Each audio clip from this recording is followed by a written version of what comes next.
Okay, I'm Hassan Dudu from Middle East Technical University. I have one question for Jiangxi. Now, while looking at your results, estimation results, I noticed that there is a huge difference between wheat, maize farmers and rice farmers. Then I start to think, could that, okay, uh, first of all, this information means risk perception, right? You give some information before, and until the event has happened, that increases the risk perception of the farmer. And if farmer invested, I mean, if he adapted, if he have an adaptive capacity, then he has more to lose. So that's why probably they are taking this kind of information. The farmers who have more on the stakes, who invested more, are more likely to take these informations seriously. And so let me ask you, is that the reason for the difference between rice farmers and the other farmers? And if that is the case, then that means you have an endogeneity problem in your estimation. You should somehow control for that, right? If rice farmers are investing more for adaptation, and if they are taking these informations more serious because of that, then you have an endogeneity problem. That's my question for you. And I have some comments for Aziz's presentation. I have studied stochastic frontier models, and I know how difficult it is to fit them. First of all, for example, you commented on the results for developed countries, right? You say that they are 96% efficient. I mean, practically that's impossible. That is against the nature of stochastic frontier model, and in your results, this ln sigma square is insignificant. What does that mean? That means your model, the variables you choose, or the Cobb-Douglas production function, I think basically Cobb-Douglas production function doesn't fit data. And that can be the reason why you are observing almost 100% efficiency in developed countries. And of course, I should ask, have you tested against translog production function? I mean, why are you using Cobb-Douglas, right? Because there are lots of tests that you should carry before proceeding for functional form, for the significance of inefficiency effects, etc., etc. Maybe if you take these into account, then you will have more robust functions. And I didn't understand why you included these damage functions in the production function. I mean, you are estimating a production function, Cobb-Douglas production function, then you have some factors, the damage variables for climate and for financial crisis. Do you think they should be included, or why are you including these two non-related variables in production function? Because you are basically estimating a production function. Right? Thank you. Thank you. One other question?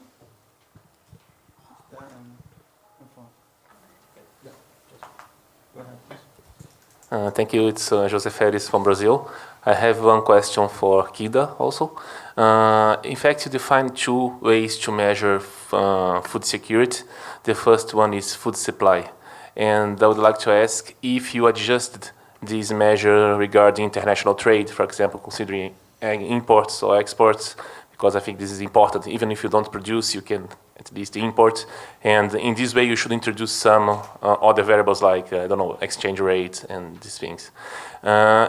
Still in this food supply equation, like since this is a supply equation, I ask why didn't you introduce, I didn't note there, like commodity prices, because normally you introduce some demand-driven variables like income per capita, but not really like some supply variables that I think it's important. And I would like you to comment a little bit about it. And the last thing, very short also, regarding your second measure about malnourished children, I observed that you have like positive coefficients for rainfall. So that's when rainfall increases, like it looks like malnourished children increases also. And so how should we interpret these results? Thank you.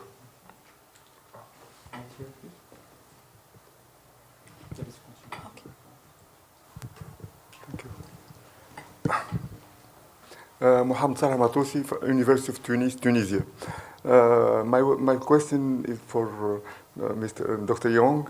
I have appreciated your presentation and I like it really, but I have some technical question with your approach. The first question is you focus your attention on extreme events and not on persistent events. There is like overexploitation and so on. This is a problem for me. The second problem, when your dependent variable, it is a dummy variable, yes or no, the choice is made by the farmer or by the person who asked the question. And the adaptation of the farmer, you have focused on engineering measures, but you have neglected, in my sense, an important dimension, the crop choice, because the farmer will adapt himself with changing the crops. You have not mentioned that. And I have some technical also for the estimation. You have the dependent variable is dummy, and you have the quality variable in the right-hand side. For me, as an econometrist, I have some problem with that. Thank you very much.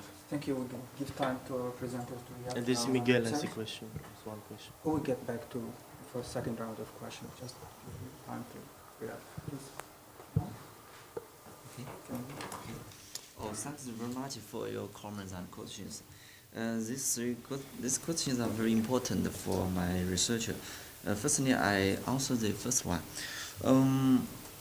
About the information provided during the disaster or before the disaster, we initially consider this question during the design of the survey.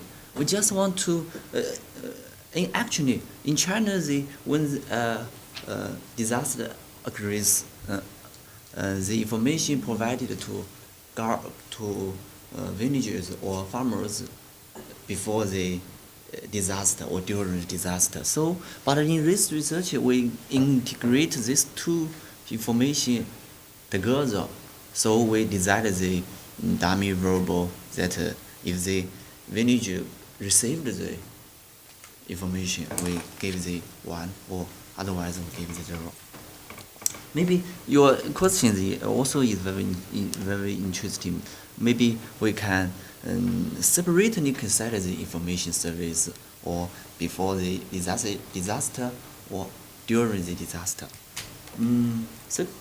Second, this another question maybe refers to the self-selection. Maybe, but our survey collect this information from the village level. We ask the village guards whether your village have received the information. So I think this in longitude may be not a great problem to our information variable.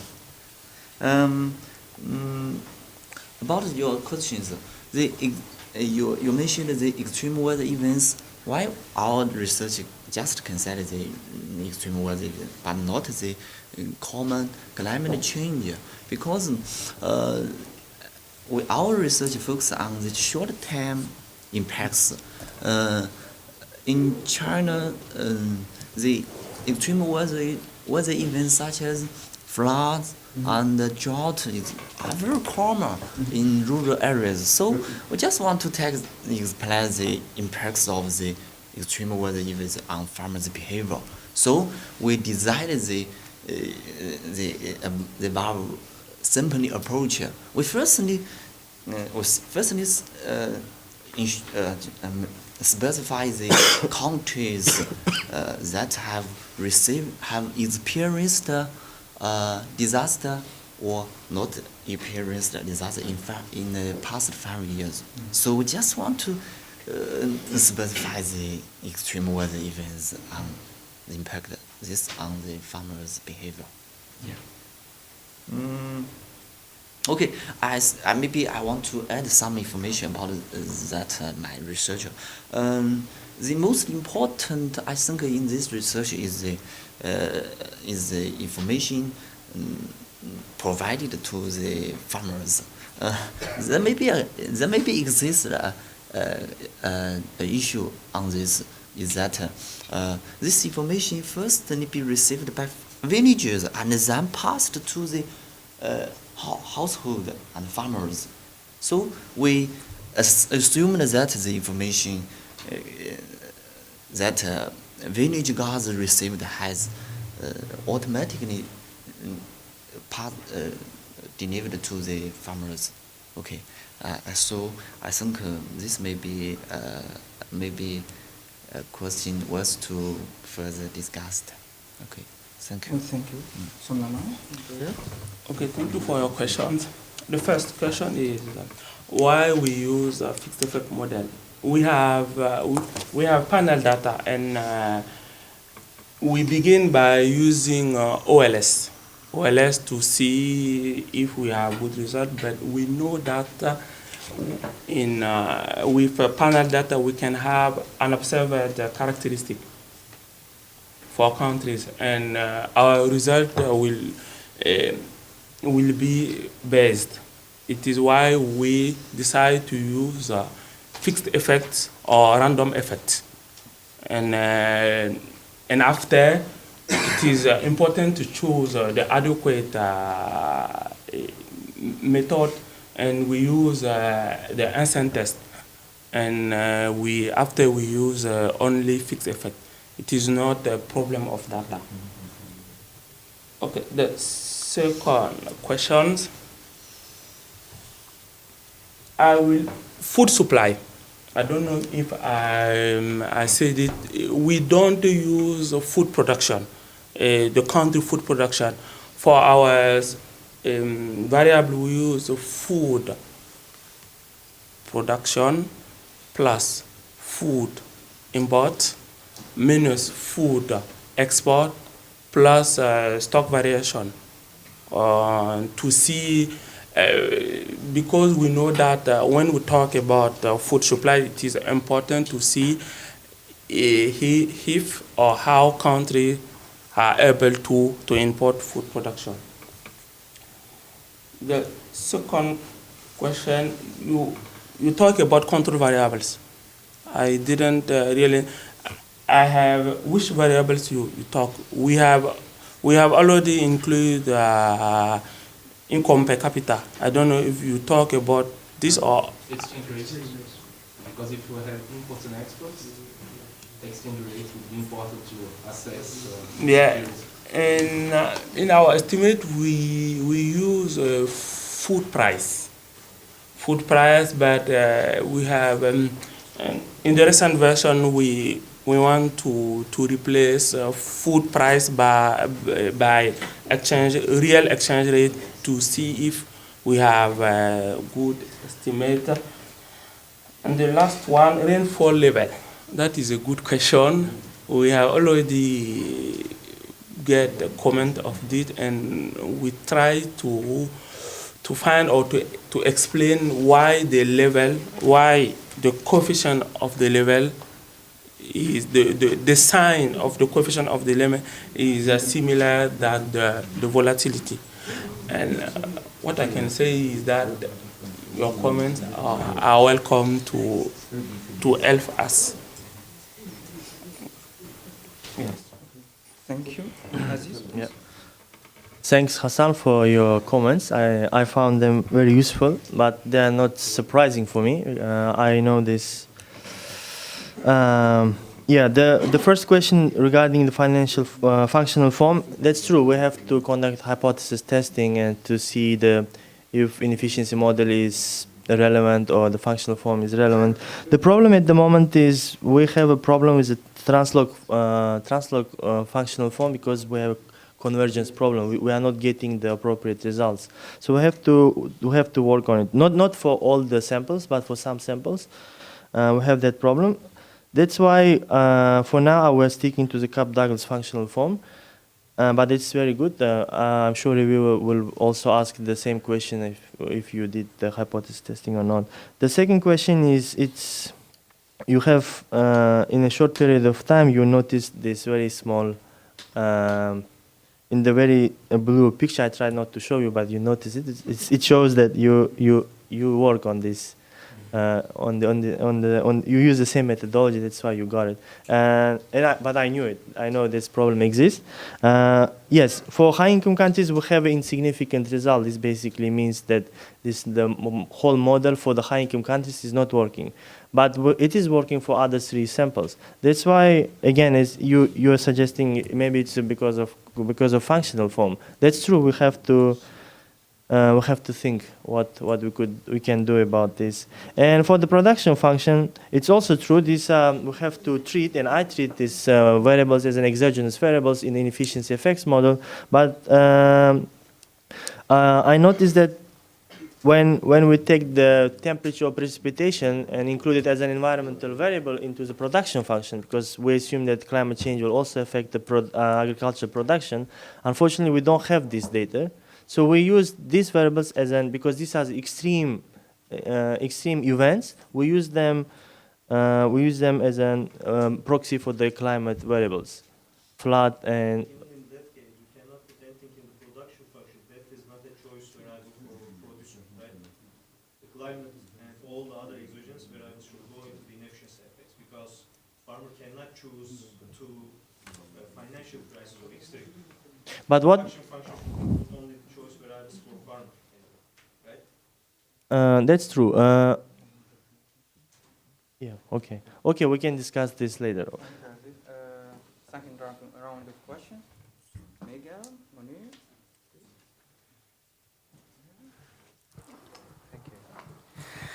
Thank you. Well, my question is to Wang.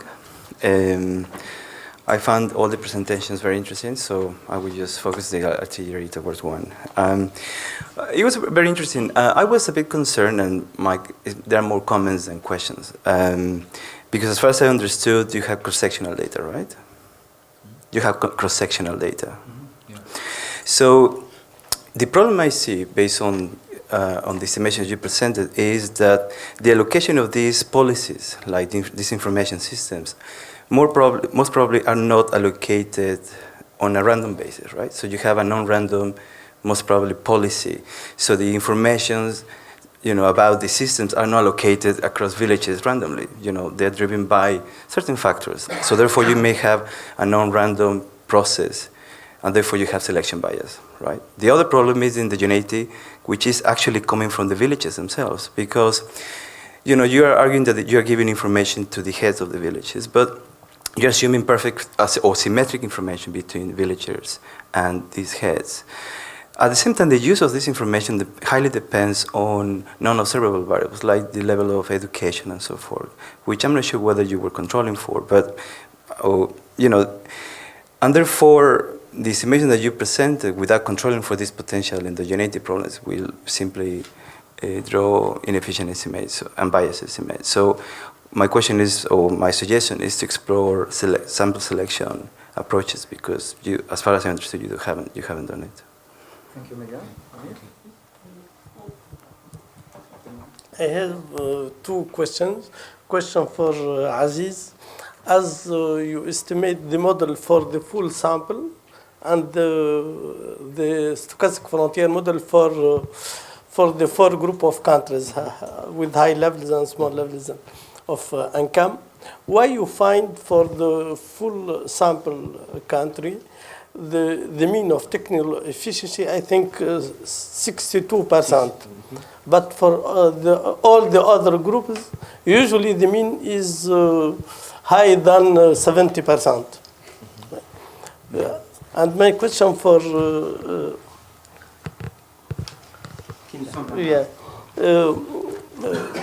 why the first question, why you pass from, you estimate a static panel data model, and after that you estimate a dynamic panel data model? Why this you estimate the 2? And in your conclusion, you estimate the model for all 77 countries. And you conclude that for the African countries, that extreme events have negative effect on food supply. In this case, you will estimate the model only for African countries to have this conclusion. Thank you, ma'am. Okay. Right there, please. It's right there. Jeff, just a follow-up on Hassan's point about the stochastic frontier and which variables can enter the function. I think in a Cobb-Douglas you can have a productivity coefficient. In the error term, you are trying to estimate that, right? Well, you can put it everything, almost everything in a productivity coefficient, so it's only a question of specification. Can you address the Yeah. questions to the presenters, please? Yeah. Okay. Okay, we have last question right there. We can fight after the. I We will fight after the presentation. I can come up with a question. Clemens from IFPRI. Let's see. So I would like to raise, I think, the issue of population growth, which quite often is an important, especially in a time series over time kind of analysis. So now it's clear that climate change has negative impact on food security, local communities, income, etc. But so now if you think over time and the rapid population growth within countries, the denser an area is populated, the less resources are available in terms of water, land, and so per capita. So you would expect that the same climate change shock, for example, a drought, has a much more severe implications in a more dense populated area than in a less dense populated area. Think of nomads in Syria, for example. If there was a drought 60 years ago, there were only few people. Well, there was a drought in one place, they just migrate 100, 200 kilometers, they find other grazing grounds. Today, there are so many nomads, they have no place to go. So, cut a long story short, I think, especially in the cross-country regression over many decades, controlling for population growth may be a good idea. Thank you, Clemens. We'll give time to our presenters to react and after we will conclude. Please. Oh, thank you very much for your suggestion. About the farmers who received the information and others that not received information, I reported that the farmers received the information is not large. So, but this question about the information gave all the village cadres. So, when in terms of the information, from the government from the village to the households, we assumed that this information is seems. But your suggestion is very good. But I think I can manage this issue for you later. Thank you. He's the right guy. Okay, thank you for your comments. And first question you asked me why I use panel and dynamic model. We begin by panel study, and we ask future to see if we have an energy of food supply. We ask ourselves to see if the current level of food supply is explained by the level of the last period. It is why we use a panel dynamic, a dynamic panel, and we apply a system GMM to see to find results. The second question is about developing countries and sub-Saharan countries. We do our estimate for developing countries whole, and after we look at only for African countries, and what we find is that we have the same effect, but the coefficient for African countries is higher than the coefficient for the other developing countries. And our recommendation is for all developing countries, but for African countries, we also recommend to increase climatic health. That's fine. Thank you. We can follow up after the session. Aziz, if you want to react? Yeah. For the Clemens point, I accept it. That's true. We're also thinking about this. Just we don't know.